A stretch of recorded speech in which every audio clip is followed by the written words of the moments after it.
All right. Hello, everyone, and welcome to our Church Ops podcast. Of course, my name is Van Dobbins. I am the Director of Operations at Every Nation Cincinnati Church.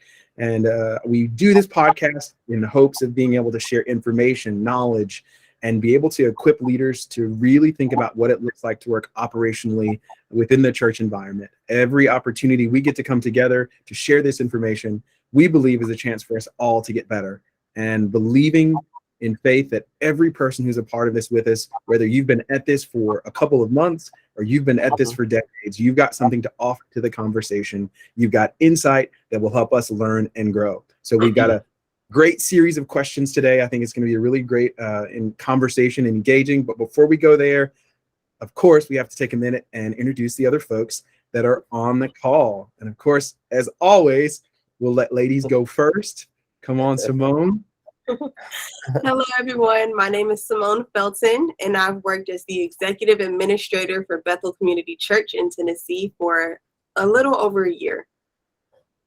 And my name is Charles Haith. I'm a pastor on staff at Orlando World Outreach Center. I serve as the chief operating officer at Orlando World Outreach Center in Orlando, Florida. Awesome. And what you will hear in just that little bit of time, you heard a lot of different titles. At the end of the day, all of us are really passionate about church operations, the behind the scenes work that keeps the church growing and moving forward. And so many times you'll find these roles have very different names, but in our little bit of time together, we've recognized there is so much overlap in what we do. And I feel like every time we come together, we end up sharing something where we go, ooh, I'm going to write that down. Ooh, I'm taking that with me. Hey, can I have one of my team members call you about this? So we're going to jump in, have fun with the questions. Today, our topic is the skill sets needed to lead church operations. So often we get in these conversations about what it looks like to lead well. And many times I believe we miss out on a valuable piece of it. What are the skill sets? What are the things that even if you go, hey, I am in the administrative level of operations, or I'm just stepping into it. What are some skill sets that you should begin to hone, begin to craft, to get better at, continue to learn? As we've said often in our conversations, being a lifelong learner is so important when it comes to this role. Every day you'll be faced with situations that you don't have the answers to, but everyone is going to look at you and go, you've got to figure it out. So how do you learn? How do you continue to grow? And I think personally, the skill sets and the development of these skill sets is probably one of the most important things you can do to prepare yourself for the role that's coming.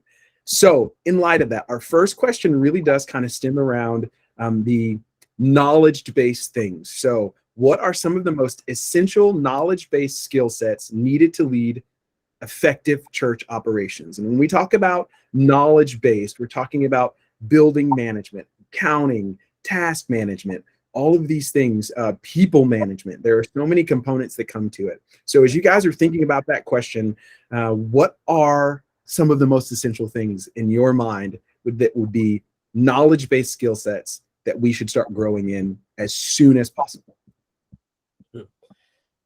Simone, do you want me to defer? Yes, I'll go first. Okay. The two that I initially think of are very foundational to anyone who's interested in an operations position, which is first, time management, because there's always going to be something to do. There's always, and everything is always going to be important. And so it's vital to know when to set something down or when to know, like, this meeting cannot be 2 hours long, to move on to the next thing, because if not, you will spend all day, all week on one thing, and then everything else will be ignored, but everything needs to get done. Yeah. And the second foundational thing that I think of is just knowing the church system, whatever system they use to communicate, to share information, knowing it and familiarizing yourself with it, because I can email someone all day, but if they don't look at their emails, they only look at their personal messages on what we use as Basecamp, then it's pointless. You know, it's useless, it's futile. So knowing and being aware of how everyone on the staff communicates and doing that well, where they go, to look for documents or records and files is really important. Yeah, definitely. I think on both accounts, and even as we talk about some of those systems, I definitely think we could probably all start beginning to list some of those systems we use. And as I think about those, that might be a great space just to, as we're answering this question, what are some of those systems we use? And I'll be sure to link those in our comment section. I know for us, we also used Basecamp for a season of time, Simone. We've actually shifted over now to Spaces, our Google Suite, Gmail, which is where our email system runs. They've actually done a lot of work on creating great task management systems. One of the things we really focus on is the simplicity of systems. To your point, if I've got a lot of places to do something, then there's a lot of places to miss stuff. So we really fight to streamline that communication system. And we really challenge everyone on our staff to adhere to that communication system. A lot of folks have their preferences, but one of the things we really fight against is, hey, this may be your preference, but at the end of the day, this is where the communication is happening. And I think for us, it actually does, for me at least, it removes my obligation to ensure that everyone receives information on their preferred platform. I'm able to go, the information is on our shared platform. And once it goes there, if you don't have it, that's your responsibility, not mine. If you miss the communication because you're choosing to make our main form of communication secondary, that's a choice you're making. You're still obligated and obliged to have that information. Even to the point for us, well, I record our church updates, any information I have for them, and we do something here called PB's Thoughts. Our lead pastor here is Pastor Brian Taylor, and he always has an encouragement for our team. So I record both of those moments. And if you're ever out, your responsibility is to go and to listen to both of those. Just because you weren't here doesn't mean you're now freed from the obligation of making sure you have that information. So I love that. Agreed. I love both points. Yeah, that is so amazing. I'm in agreement with both of you. We actually use both of those platforms. Our primary document repository is going to be the Gmail Drive, and we operate pretty much the same way. As a matter of fact, we just had this conversation in the staff meeting Tuesday about where to find a document. And someone was reminded, let's look on the Gmail Drive. Operationally, when we're doing different projects, we have found Basecamp works well. And when we just need a real quick communication, whether it is a word of encouragement or a quick question, we'll use GroupMe. Just real quick. That's not for long, drawn out thoughts, just something that's real quick. We just got a notification from one of our campus pastors. Someone just got saved on the campus. So different things like that, word of encouragement. So it just depends on, what we're doing. But whatever your system is, it's important that, as you both have said, that you follow it. You follow it. And when you follow it, everyone knows where the information is. If we have staff meeting and you're out, our staff notes are found on the Google Drive system. So you don't have to miss anything. Information is there. So it's a great to have those systems and to actually follow them. Come on. I think for me, if I had a second to answer that question, all of the things that you said, building management, accounting, task management, all of those things will come into the course of your job.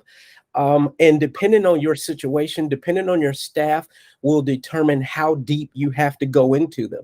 If you're in a smaller church, you may have to go a little deeper. As your staff grows and you're able to add staff, you may have some people that actually carry out those jobs, and then your role moves to a supervisory role. So I really think it depends on the size of your church and basically what's happening locally. I don't want to say one size fits all, because there's things that we do that a smaller church may not do. And there's things that larger churches within our body does that we don't have the resources to do. So it's kind of understanding how to tailor your job and what's required of you and what you actually need at the time. Yeah, I love it. And I think as you speak about that idea of the size of churches, one of the things that we are being very unapologetic with this podcast is really talking with those churches that have 500 people or less. Because to your point, Pastor Charles, there is a big shift as you begin to grow in resources and your ability to employ multiple people to be able to silo work. I think for most of us, we're still in a space where very few people have a single job title or role. There's still very much an overlap, but definitely as you get to those larger churches, people are able to specialize. And one of the reasons, one of the desires for me in wanting to do this podcast is, man, how do you function until you get there? How do you function until you get to the place where you have the resources? Or you may find that that's never a reality for your church. You never get to the place where you're able to specialize and to silo work. How do you function in the meantime? How do you create successful ministry? So I love that, being able to grow and watch what's happening and respond accordingly. I would say for us here, as I think about kind of those skill sets that are needed, I think the people management component is vitally important. Not only the ability to manage the schedules of people, because we've even kind of hinted at that with the systems and things. We really are the caretakers of our communication systems. We may have someone who's managing systems in light of inputting information, that sort of thing. But at the end of the day, if the communication for your team is ineffective, it's the operational person's responsibility. It's that church operational responsibility to make sure that not only the mediums of communication are solid, but the philosophies, the culture is being sustained. So I would say one of those big pieces for me definitely is that people management skill and making sure that communication is effective. I would say the second for me, which I think is equally as important, is that ability to observe and to interpret. So those observational skills. So often decisions we have to make when it comes to the church operations component, many of times they're based off of our ability to observe what's going on, our ability to observe the impact or the efficiency of a meeting. As you said, Simone, earlier, man, are we going to be in the meeting all day? That is definitely a opportunity, a challenge, a burden, whatever you want to call it. That's something that sits squarely in our plate. And if we have a pastor who likes to share, who likes to drag out stories, who likes to jump topics, who is a runner and will drop something and keep running and drop something else, I firmly believe that one of our responsibility is, how do we support that lead pastor in a way that allows his vision to still be seen without expecting him to work with an operational mind? We become the caretakers of that vision. Oftentimes, I tell our lead pastor, one of my main roles is to hold you in the room long enough for us to catch the vision, for us to truly have that spot of impartation. One of the things we talk about often is you have 3 phases when you're working on any project, any system. You've got the ideation stage. Let's talk about what's the idea, how do we figure it out? And you've got the impartation stage. And that's where we really get it into our bodies and we make sure that everybody really understands so that we don't begin to drift. And then you've got the activation stage. That's where we actually start running. For our team, we struggle with the impartation. We love to ideate and then we jump straight to the activation. And we inevitably end up leaving people behind or create an incomplete picture. And when you're in a room of leaders, if you give them an incomplete picture, what are they going to do? They're going to fill in the blanks however the best they can. Yeah. And when they do that, they begin to dilute the vision. So I think as we think about those spaces, I agree with all of you. Those become vital components of how we function and how we move forward. So in light of that, second question for us, what are some of the most essential personality-based skill sets needed to lead an effective church operations? Now we're talking about our personal communication skills, whether or not we're authoritative or passive, whether or not we're patient. What does our energy look like? I'll go first again. One of the things that I actually said corresponds with what you just said, and it's being able to see something from different perspectives. So being able to not just be in the mix and, talking and throwing your opinion out, but standing back and observing and seeing like what's the next logical step. And also not being afraid to go against the grain. I know in a meeting I had yesterday, everyone's together, our lead pastor's there, and we've been talking about this culture, this vision that we want to shift towards, and everyone just agrees on one thing that goes directly against the vision that we've been talking about, the culture that we want. It sounded good, and it's something that we used to do in the past, but we're not doing that anymore. And so having the confidence to be able to speak up in a room where everyone else thinks that this one idea is the best and that's where we're going, but just to guide them back to the vision and the culture that we want to see, and being able to do that and not afraid, not shying away, but having an authoritative attitude, but in a compassionate way, if that makes sense. Definitely. And also just being humble, like we mentioned in the beginning of this, we're always learning something. Stay teachable. Never think that you know the best way. Never think that you have it all together and you know everything. Because once you do, pride comes before the fall. Like, something will humble you if you don't humble yourself. Yes, so, it will. Just staying in that mindset and that heart posture of I'm always learning, I'm always willing to learn, and I can learn from every avenue is really important. So good, so good. I think that heart of empathy is so important. Our ability to empathize, simply just sympathize, because sympathizing just means, man, I see that you're upset and I'm sorry about that. But to truly empathize, to be able to get down in the hole with the person, to fully understand the picture, I think is vital. Yeah. I think it's so important. I love what you said, Simone. And one of the ways that I look at it is I tell people you have to be an aviator, and not in the sense, but an aviator's mindset. You've got to be able to be like an airline pilot and be able to look at a situation from 35,000 feet. And you've got to be like a helicopter pilot where you're 20 feet off the ground and you sit there and you hover over it, and you look at the details. And you've got to be comfortable in both worlds, because most pastors are visionary. They're going to operate at the 30,000 foot view.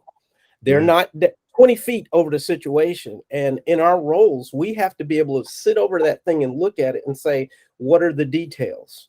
Right? So you got to be able to flow between both. I think working on your communication skills has to be great, because everyone communicates in different styles.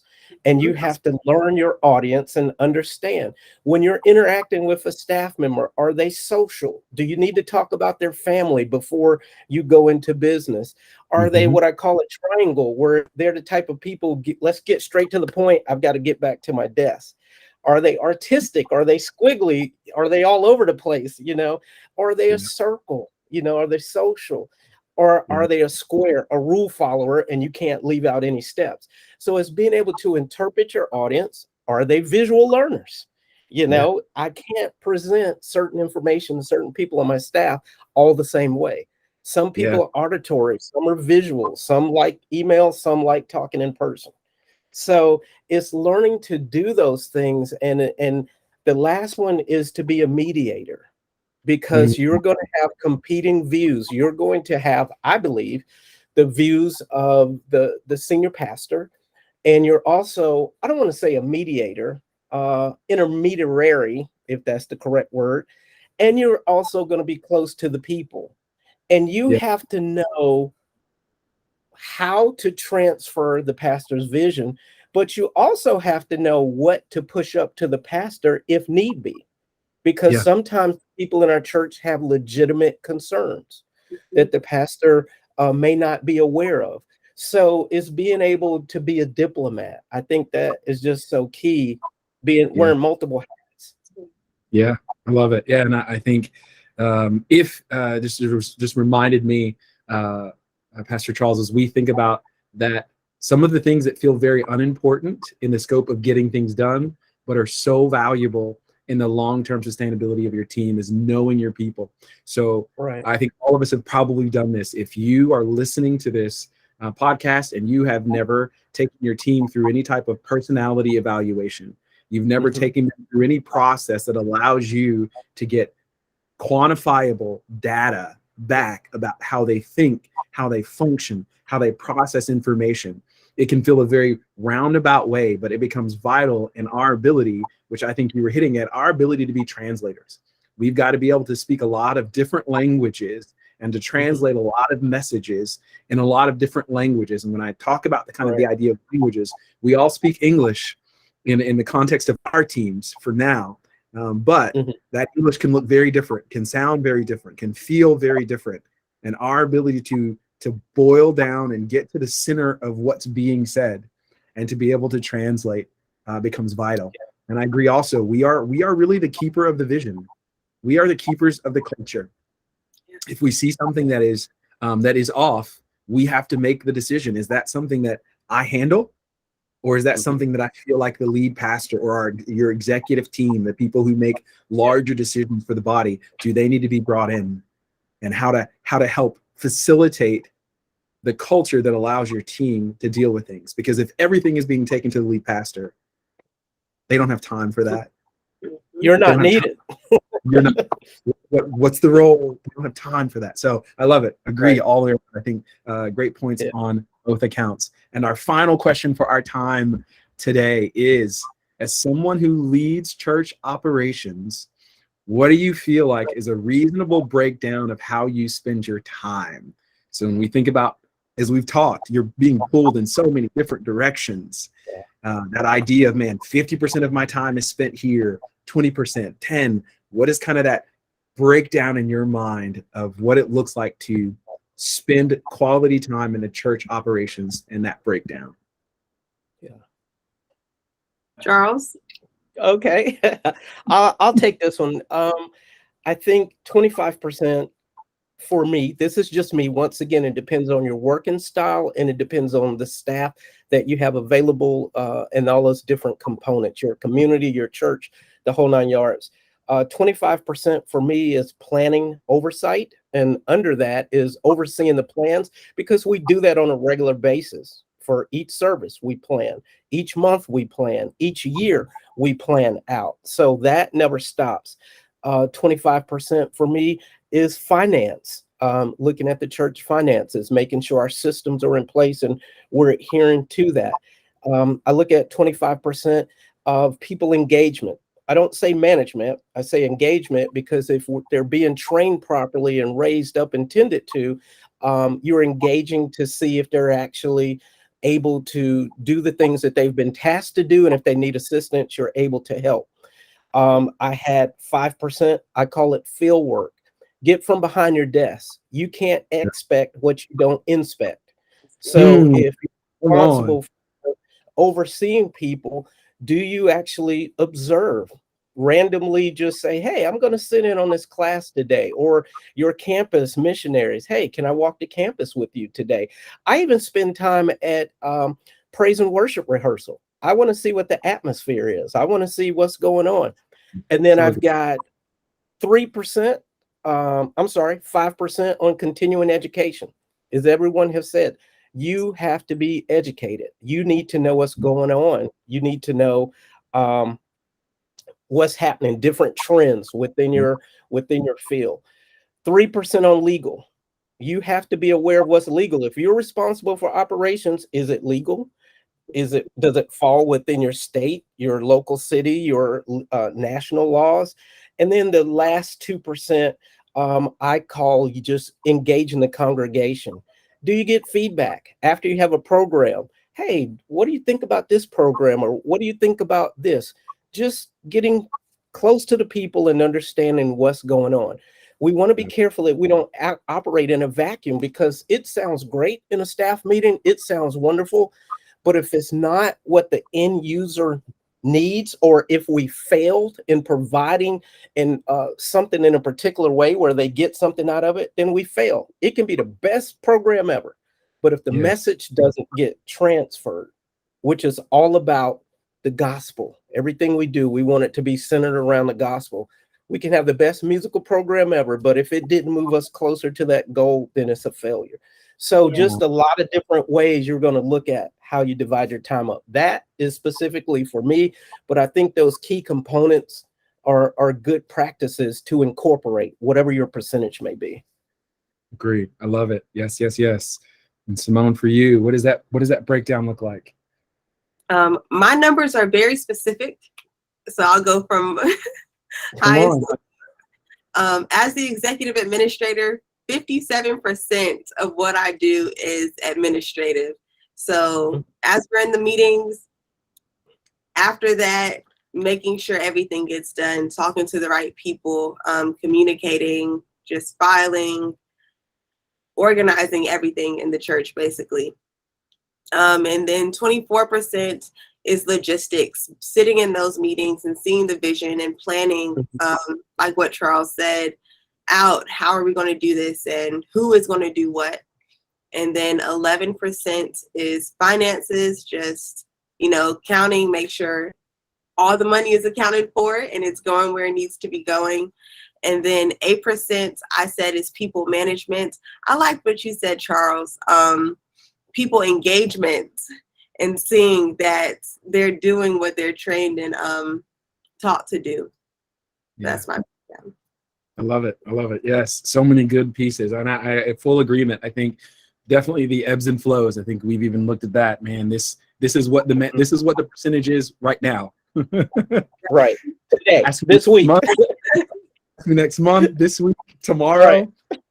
The percentages could look different, marketably different, depending on what's going on. So yeah, I think for me as well, I'm very similar in some of the breakdowns. I think 25% of my time really is spent managing just the operational components of taking us through the week as a staff, getting us through Sundays in the sense of, are we actually moving toward that vision, that goal is what we're doing on a Sunday morning, is what we're doing with life groups, is what we're doing, sometimes called small groups, is what we're doing with everything that we do is their intentionality.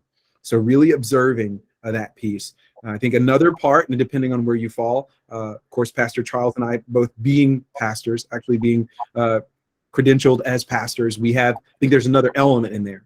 We have a little more time that has to be spent on just the pastoral care of not only the team, but the congregation. So at this point, with the team that I have, that takes up about 20% of my time. There's a good amount of counseling. And I think some of that does also come down to the unique abilities that you possess. What gifts has God given you, and how well are you able to manage those? So I have, for the sake of my team, become definitely a resource of guidance and wisdom in a lot of spaces.